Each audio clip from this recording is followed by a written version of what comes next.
उत्तराखंड मदरसा board के अध्यक्ष मुफ्ती शमून कासमी ने कांग्रेस पर एक बड़ा आरोप लगाया है। उन्होंने कहा है कि कांग्रेस के शासनकाल में मुसलमानों के साथ अत्याचार हुए हैं और तमाम दंगे भी हुए हैं। उनके इस बयान के बाद कांग्रेस ने जहां इसे बचकाना बयान करार दिया है, तो वहीं भाजपा ने उनका समर्थन किया है। उत्तराखंड मदरसा बोर्ड के अध्यक्ष मुफ्ती शमून कासमी ने कहा कि कांग्रेस के समय में जो दंगे और अत्याचार हुए उसमें कभी किसी को कोई सजा नहीं हुई, जबकि गुजरात में बीजेपी सरकार के समय में जो भी दंगे हुए वो क्रिया की प्रतिक्रिया थी और उसमें मंत्री तक को जेल जाना पड़ा था।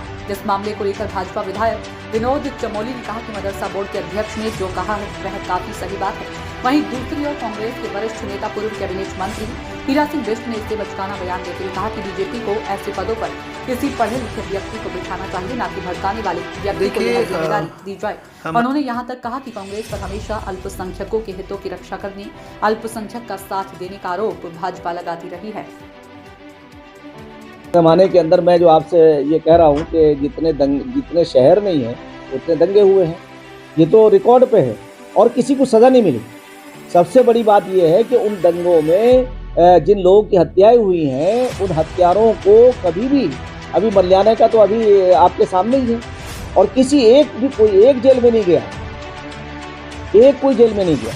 अब देख लीजिए रिकॉर्ड उठा करके। और गुजरात के अंदर दंगा हुआ तो उस वक्त के मुख्यमंत्री, आज के प्रधानमंत्री श्री नरेंद्र मोदी जी, मैं आपको बता दूं कि उस वक्त एक लेफ्टिनेंट जनरल हमारे अलीगढ़ मुस्लिम यूनिवर्सिटी के अंदर रह चुके हैं। मैं क्योंकि अलीगढ़ मुस्लिम यूनिवर्सिटी एजुकेशन बोर्ड में हूं, तो मेरी उनसे बात हुई तो उन्होंने कहा कि सरकार कभी नहीं चाहती, कभी सरकार ऐसा नहीं चाहती है कि दंगा हो, और जैसे दंगा हुआ वो तो एक्शन का रिएक्शन था। मैं ये कहता हूं कि मुसलमानों को कभी भी या किसी भी समुदाय को कोई भी ऐसा काम नहीं करना चाहिए कि जिससे पूरी मासूम लोगों को, बेगुनाह लोगों को नुकसान हो। यानी आप देखिए गुजरात के अंदर कैबिनेट मिनिस्टर तक जेल में गए हैं, मगर आप अंदाजा कर लीजिए कि इन लोगों के उस वक्त के आप हालात उठा के देख लीजिए। अगर कोई एक कोई नेता, एक कोई कार्यकर्ता किसी पार्टी का या किसी जो दंगाई थे कांग्रेस के जमाने में, एक की सजा मिली हो।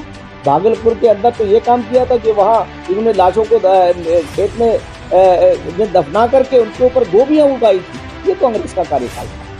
आज कांग्रेस जो है, जो हमारी सरकार और हमारी, देखिए एक बात आपको बता दूं, जो लोग पर्यावरण की बात करते हों, जो गौ रक्षा की बात करते हों, जो पेयजल की बात करते हों, वो कभी इंसानों को, खासतौर से मुसलमानों का वध करेंगे?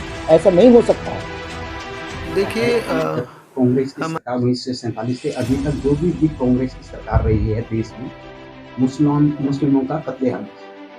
देखिए, अगर आप पूरे इतिहास को उठाकर देखेंगे तो सबसे अधिक दंगे अगर हुए हैं तो कांग्रेस की जिम में हुए हैं, या भाजपा के इतर जो भी राज्यों में सरकारें रही उनमें हुई। स्वाभाविक बात है, जब दंगे होंगे तो कत्लेआम भी हुआ होगा। तो उनका कहना गलत नहीं है, वो ठीक कह रहे हैं कि मुस्लिम्स को सबसे अधिक अगर नुकसान दिया है तो कांग्रेस ने दिया है, या बाकी ऐसे दल जो भाजपा से कर रहे हैं उन्होंने दिया है। उनको एक अपने राजनीति के लिए इस्तेमाल किया है। तो भाजपा का प्रश्न है, आप देख रहे हैं जब से मोदी जी की सरकार आई है दंगे भी नहीं हुए हैं और कई घटनाएं अब नहीं घटित होती है।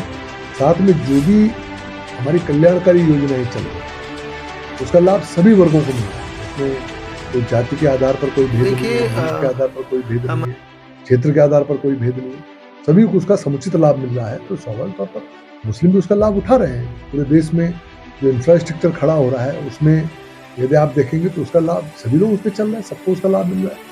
इसके साथ साथ जो काम चल रहा है पूरे देश के अंदर, उसके कारण जो आपको रोजगार जनरेट हो रहा है, जो रोजगार का अवसर प्राप्त हो रहे हैं। आप जानते हैं कि मुस्लिम समुदाय के लोग अधिकतर कामगार लोग हैं, मैकेनिक लोग हैं, ऐसे लोग ज़्यादा तादाद में हैं। तो उसका अगर सबसे अधिक लाभ किसी को मिल रहा है तो उन्हीं लोगों को मिल रहा है। तो कहा जाए कि भारतीय जनता पार्टी की सरकार मुसलमानों को ज़्यादा लाभ दे पा रही है, सूट कर रही है। अब ये उनके समझने का फेर है कि उसको समझ पाते नहीं समझ पाते, लेकिन लाभ उनका हो रहा है। कि कांग्रेस के टाइम पे जो है मुसलमानों का कत्लेआम हुआ। वक्फ बोर्ड के अध्यक्ष का ये बयान खुद ही हास्यास्पद है। कैसे वक्फ बोर्ड के अध्यक्ष बन गए? ऐसी बड़ी जिम्मेदारी पे तो बीजेपी सरकार को सोच समझने को जिम्मेदार, पढ़ा लिखा समझदार आदमी बताना चाहिए। जो बचकानी बात करता है, भड़काने की बात करता है, कहाँ कत्लेआम हो गया? कांग्रेस के टाइम पर कहा, अरे कांग्रेस जितनी कांग्रेस बदनाम इसलिए बीजेपी को लोग इसलिए बदनाम करते हैं कि माइनॉरिटी और विशेषकर मुसलमानों का ख्याल रखिए, ईसाई हिंदुओं का सबका ख्याल रखिए और बदनाम, और वो कहते हैं उल्टी बात। ये तो भड़काने वाली बात है, ना समझी बातें भी, ना सोच समझ की। मैं समझता बड़े अज्ञानता की बात मैं कहूँगा ना, लेकिन अज्ञानता वाली बात है। कांग्रेस ने हमेशा सर्वधर्म समभाव की भावना से काम किया, हर जाति के लोगों को आंदोलन की लड़ाई भी लड़ी, उनको समर्थन किया, उन्हें आगे बढ़ाने का भी काम किया। ये कांग्रेस करते, कांग्रेस बीजेपी की तरफ भेदभाव, RSS पर हिंदू रहेगा हिंदुस्तान में, ये वो काम नहीं करती। मदरसा